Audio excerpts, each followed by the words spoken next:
नेता आता है, भाषण देकर चला जाता है, वही लोग झंडा उठाते हैं, नारा लगाते हैं।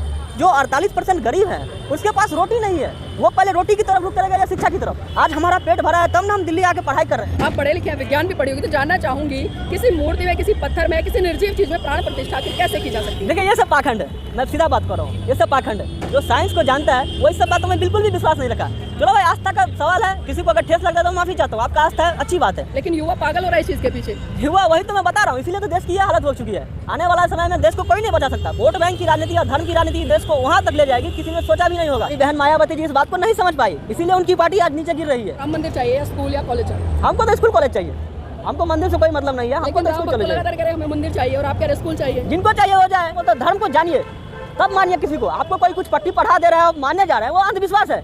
बिना तर्क के कोई बात को मान लेना भी एक अंधविश्वास है। ये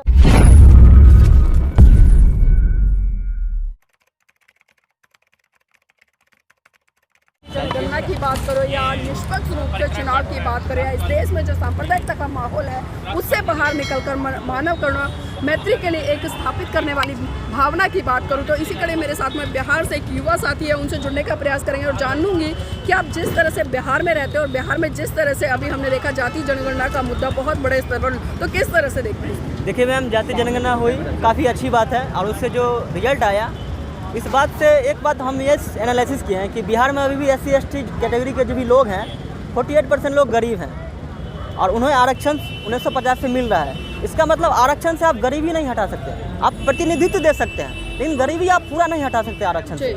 इसके लिए देखिए, क्योंकि जो गरीब है वो पहले रोटी की तलाश करता है, उसके बाद वो शिक्षा की तरफ जाता है, उसके हाथ में तो रोटी है ही नहीं। किसने कहा कि जो आरक्षण है वो गरीबी हटाने के लिए दिया गया है? मैंने ऐसा नहीं कहा कि गरीबी हटाने के लिए, लेकिन चुनाव जो लड़े जाते हैं वो आरक्षण के नाम पे ही ना लड़े जाते हैं। अभी कि मैंने आरक्षण दिया, लेकिन आप गरीबी हटाने की बात करो ना। वो जो 48% लोग SC ST गरीब हैं उनको बाहर निकालने का कोशिश कोई नहीं कर रहा है। बस नेता आता है, भाषण देकर चला जाता है, वही लोग झंडा उठाते हैं, नारा लगाते हैं। जो 48% गरीब हैं उसके पास रोटी नहीं है, वो पहले रोटी की तरफ रुख करेगा या शिक्षा की तरफ। आज हमारा पेट भरा है तब ना हम दिल्ली आके पढ़ाई कर रहे हैं। मेरा पेट भरा नहीं रहता तो हम तो रोटी की तलाश में दिल्ली आते।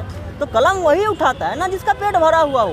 तो नेता नहीं चाहता कि किसी का पेट भरे, अगर पेट भर जाएगा तो सब कलम उठा लेगा। लेकिन आज की जो युवा पीढ़ी है, हम कहीं ना कहीं उसे देख रहे हैं, वो जय श्री राम के नारे लगा रही है, झंडा उठा रही है, भारत को हिंदू राष्ट्र बनाने के लिए, वो शिक्षा पे फोकस क्यों नहीं कर रही है? युवा को बरगलाया जा रहा है काफ़ी भयानक तरीका से, उसे एक कट्टरवाद की तरफ ले जा रहा है। युवा इस बात को समझ नहीं रहे हैं कि उनका ही नुकसान है। अगर आप पढ़े लिखे इंसान हैं, मैं पढ़ा लिखा हूँ, मैं चीज़ों का एनालिसिस करता हूँ तब कुछ बोलता हूँ। अगर मैं भी कल को किसी पार्टी का या किसी धर्म का झंडा उठा कर नारा लगाऊंगा, वो मेरे लिए बहुत खतरनाक हो जाएगा। ये बात को मैं जानता हूँ।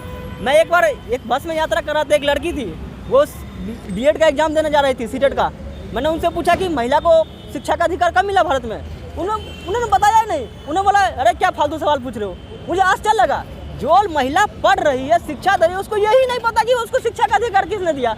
कहीं ना कहीं हमारे एजुकेशन सिस्टम में बहुत बड़ा धांधली चल रहा है।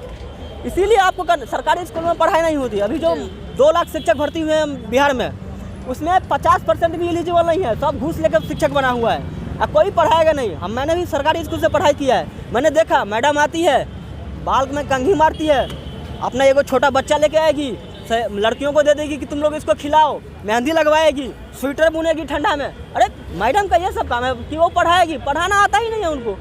अभी अयोध्या में जिस तरह से हम देख रहे हैं, राम मंदिर को लेकर बहुत ज़्यादा चर्चा हो रही है और 22 तारीख को प्राण प्रतिष्ठा का भी हवाला दिया। आप पढ़े लिखे हैं, विज्ञान भी पढ़ी होगी, तो जानना चाहूँगी किसी मूर्ति में, किसी पत्थर में, किसी निर्जीव चीज़ में प्राण प्रतिष्ठा आखिर कैसे की जा सकती है? देखिए ये सब पाखंड है, मैं सीधा बात कर रहा हूँ, ये सब पाखंड है। जो साइंस को जानता है वो इस सब बातों में बिल्कुल भी विश्वास नहीं रखा। चलो भाई, आस्था का सवाल है, किसी को अगर ठेस लगता है तो माफी चाहता हूँ, आपका आस्था है, अच्छी बात है। लेकिन युवा पागल हो रहा है इस चीज़ के पीछे। युवा, वही तो मैं बता रहा हूँ, इसीलिए तो देश की ये हालत हो चुकी है। आने वाला समय में देश को कोई नहीं बचा सकता। वोट बैंक की राजनीति या धर्म की राजनीति देश को वहाँ तक ले जाएगी, किसी ने सोचा भी नहीं होगा। कुछ दिन पहले श्रीलंका में हुआ था ना हाल, वहाँ के राष्ट्रपति को भागना पड़ गया था। इसी तरह भारत में भी होने वाला है। धर्म का नशा जिस तरह से युवाओं में चढ़ा जा रहा है, वो लोग किसी का हत्या तक के लिए उकसा देते हैं। मान लीजिए मैं राम के खिलाफ कुछ बोल दूँ जो कि जायज़ है, मतलब साइंटिफिक सही है, लेकिन वो मुझे गलत साबित कर देंगे, तुम अधर्मी हो, तुम ये हो। अरे मैं भी मानता हूँ, मेरा भी आस्था है, राम दिल में है, मन में है, इसके नाम पे आप कुछ नहीं ना करने लग जाइएगा। ये लोग क्या है कि जो धर्म को पढ़े नहीं है। मेरा सिंपल सा मानना है कि किसी भी चीज़ को पहले जानो, तब मानो। बात बताइए, कोई भी सरकार जब बनती है, चाहे केंद्र की बात करो या मैं राज्यों की बात करूँ, सरकारों का काम होता है शिक्षा पर काम करना, स्वास्थ्य का पर काम करना, लोगों की गरीबी को दूर हटाना और समान रूप से सबके लिए समान तरीके से काम करना। लेकिन हम देख रहे हैं कि 2024 के बाद से, जब से भारतीय जनता पार्टी पूर्ण बहुमत के साथ में केंद्र में स्थापित हुई, हम लगातार देख रहे हैं कि मंदिर पर बहुत ज़्यादा कार्य हो रहा है। तो क्या लगता है खाली मंदिरों का विकास करके इस देश की युवा पीढ़ी को आगे बढ़ाया जा सकता है? उन लोगों को पता चल गया कि सत्ता कैसे हासिल किया जाता है। हमारी बहन मायावती जी इस बात को नहीं समझ पाई, इसीलिए उनकी पार्टी आज नीचे गिर रही है।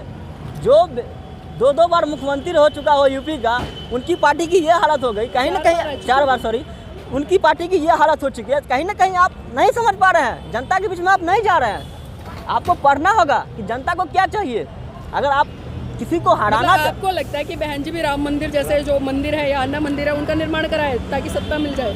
मैं ये नहीं कहता कि मंदिर का निर्माण कराइए सत्ता मिल जाए, ये मैं नहीं कहता हूँ। कहीं ना कहीं एजुकेशन में तो कमी है, आप लोगों तक अपनी बात क्यों नहीं पहुंचा पा रहे हैं? लेकिन बहन जी ने एजुकेशन में बहुत अच्छे तरीके से काम किया, उन्होंने तमाम विद्यालय खोले, तमाम कॉलेज खोले। अगर मैं बात करूं इतिहास की, जब बहन कुमारी मायावती की सरकार आई तो सबसे ज़्यादा काम उन्होंने उत्तर प्रदेश में किया, आज तक किसी सरकार ने किया। उसके बावजूद भी उनकी सरकार चली जाती है, तो कहाँ कमियाँ रह जाती है? उन्होंने काम किया, मैं ये भी नहीं कर रहा हूँ काम नहीं किया। जो भी नेता है तो कुछ ना कुछ काम करते ही जरूर हैं। लेकिन एजुकेशन की जो आप बात कर रहे हैं, अगर स्कूल में शिक्षक भर्ती होने से पढ़ाई थोड़ी ना आ जाएगा। बिहार में आप जाइए, एक भी अच्छा सेंट्रल यूनिवर्सिटी नहीं है। पटना यूनिवर्सिटी आपको पता होगा, जो JNU को टक्कर देता था उस टाइम, जिसे मिनी ऑक्सफोर्ड कहा जाता था, उसको नीतीश कुमार लालू यादव ने बर्बाद कर दिया। क्योंकि लालू यादव समझ गए थे कि अगर पटना यूनिवर्सिटी जिंदा रहेगा तो हमारे तेजस्वी का भविष्य नहीं बनेगा, कोई और युवा निकलेगा यहाँ से। लेकिन एक भी छात्र नेता उसके बाद मुख्यमंत्री क्या छोड़िए, एक नेता तक नहीं ढंग से पैदा कर पाया बिहार। अच्छा, एक बात बताइए, आपको राम मंदिर चाहिए या स्कूल या कॉलेज चाहिए? हमको तो स्कूल कॉलेज चाहिए, हमको मंदिर से कोई मतलब नहीं है। हमको तो स्कूल कॉलेज लगातार कह रहे हमें मंदिर चाहिए और आप कह रहे स्कूल चाहिए। जिनको चाहिए हो जाए। हम तो यहाँ इसलिए आए हैं कि बिहार में अच्छा यूनिवर्सिटी नहीं है, मुझे मास्टर करना है, इसीलिए मैं CUET का तैयारी कर रहा हूँ ताकि एक सेंट्रल यूनिवर्सिटी से मास्टर कर सकूँ। क्योंकि बिहार में मैंने BSc किया है केमिस्ट्री से, लैब का सामान ही मास्टर बेच देता है, क्या कर पाएंगे हम लोग? अपने जैसे युवाओं को क्या संदेश देना चाहेंगे जो आज धर्म की कहीं ना कहीं एक घुट्टी उन्हें पिला दी गई है, और जिस तरह से कार्ल मार्क्स ने भी कहा कि धर्म अफीम है, उन्हें क्या संदेश देना चाहेंगे कि इस सांप्रदायिकता के माहौल से निकल कर रहे, इस धर्म जैसी अफीम से निकल कर अपने लिए काम करें? देखिए मैडम, धर्म को जानिए आप, जब तक आप जानिएगा नहीं ना, तब तक आप कुछ से कुछ करने लग जाइएगा। जो जान गया ना, वो इस सब मामला में नहीं फंसने वाला। इसलिए मैं बोलता हूँ धर्म को जानिए, तब मानिए किसी को। आपको कोई कुछ पट्टी पढ़ा दे रहा है, आप मानने जा रहे हैं, वो अंधविश्वास है। बिना तर्क के कोई बात को मान लेना भी एक अंधविश्वास है, ये कहा था वो भगत सिंह जी ने। तो वही हो रहा है, सोशल मीडिया इतना एक्टिव हो चुका है, जानिए आप। जब तक आप जानिएगा नहीं ना, तब तक आप कुछ से कुछ करने लग जाइएगा। जो जान गया ना, वो इस सब मामला में नहीं फंसने वाला। इसलिए मैं बोलता हूँ धर्म को जानिए, तब मानिए किसी को। आपको कोई कुछ पट्टी पढ़ा दे रहा है, आप मानने जा रहे हैं, वो अंधविश्वास है। बिना तर्क के कोई बात को मान लेना भी एक अंधविश्वास है, ये कहा था वो भगत सिंह जी ने। तो वही हो रहा है, सोशल मीडिया इतना एक्टिव हो चुका है, व्हाट्सएप यूनिवर्सिटी इतना सक्रिय है ना।